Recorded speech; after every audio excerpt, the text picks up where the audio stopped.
Hello mga kanyarap, this is Kabatuts and it's Labor Day, holiday.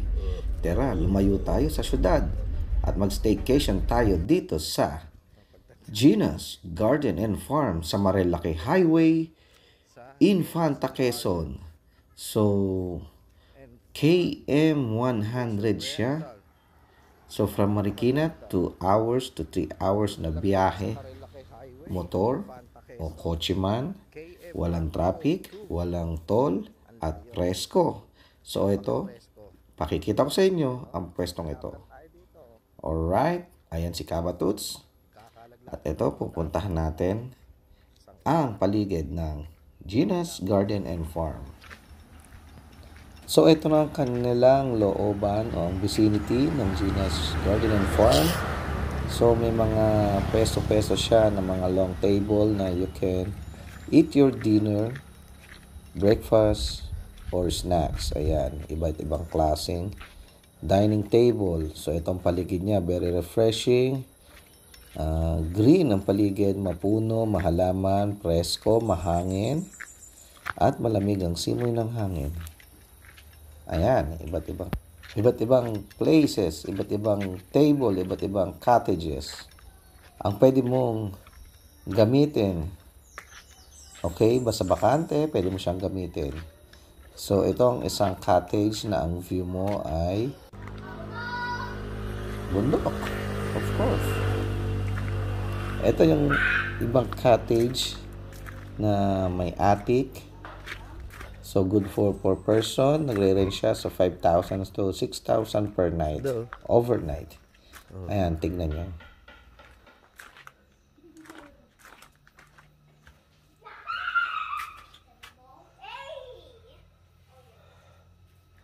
May taas pa.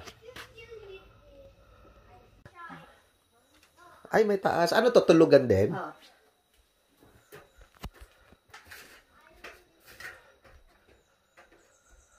Ayun, kama lang. Okay. Ganun din po naman sa kalay kahoy. Tapos, itong kama. Ayun. Itong bathroom. May lutuan.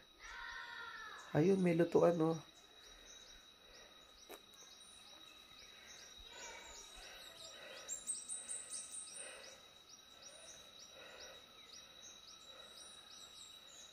Okay.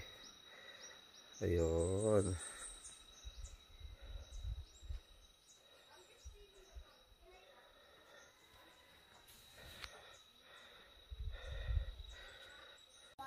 Meron pa dito sa baba.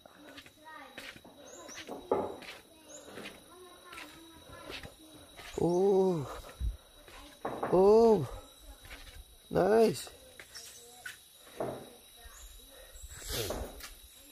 And hilutuan. May jacuzzi.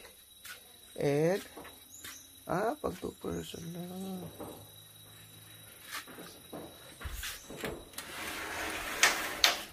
Ayun go. Oh. Okay. Pero dito. Sarap dito, presko, dito sa Infanta, Quezon.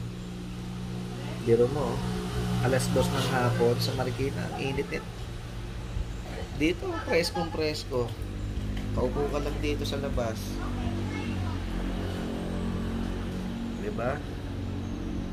Kaysa yung nag-aircon ka sa bahay, tapos mag-beach kayo. Dito kayo, sa Gina's Garden. 5.5 ang overnight. Presko. Maingay nga lang yung mga motor na dumadaan, mga kamote. Alright. At eto, may konting trekking papunta sa stream o batis. 350 steps pababa. At pabalik, 350 steps pa. Trekking tayo pababa. Ayan o. Mo forest, oh, forest.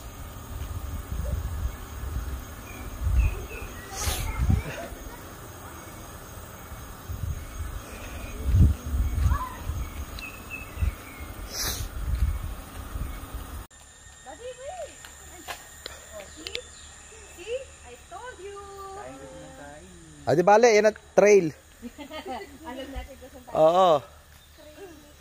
Uy, may kasunod tayo. Oh, ito, at 350 steps na pinuntahan namin. 350 steps. Try mo, first time mo, di ba?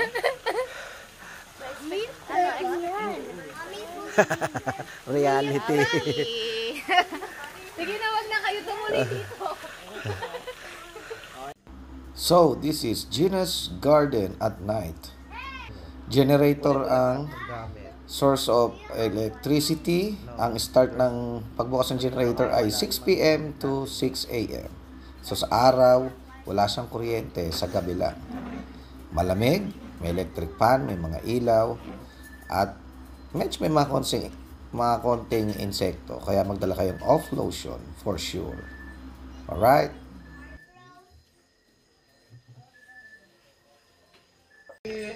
Hindi siya That's our kakain. dinner for today, for tonight. Happy birthday, Kuya Yo. Salamat na. Oo, ice cream to. Birthday ni Kuya Johan. Gusto mo ice cream? Umuwi na. Yun, alright. So, pupunta tayo sa may bonfire area. So, ito ang pathway. So, kada ilang metro, may mga dining table, dining area. Ayan, oh. Oh, pwede ka mag-bonfire dyan. Okay. Next. Ito. Ang next dining table, dining area. Ayun yung isang kubo, oh. Ayun, oh. Yun, ayun. Dyan may signal. Okay. Tapos, ayun yung road. Kali, eh. So, ito. Ayan. Medyo maalog ba? So, ito yung ibang cottage. Ayun, oh. May triangle. Ito yung recreational area. Okay? Ayan. So, ito na. Ito yung area ng generator. Ito, may bathroom dito, oh. Ayun, oh, bathroom.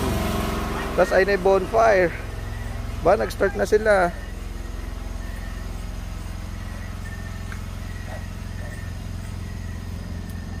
So, eto na po. Hello. Hi. Let us start the demolition, Iggy. Oh, ayun, oh.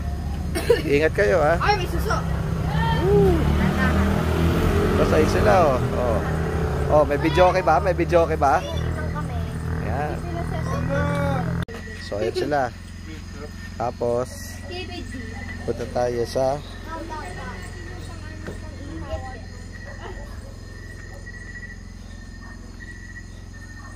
eto, may duyan. May duyan. At may video okay. Okay. Duyan. Tapos ayun ang bonfire.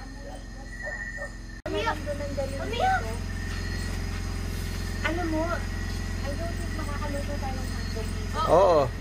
So this is our part 1 of our Infanta Quezon getaway. Gina's Garden and Farm.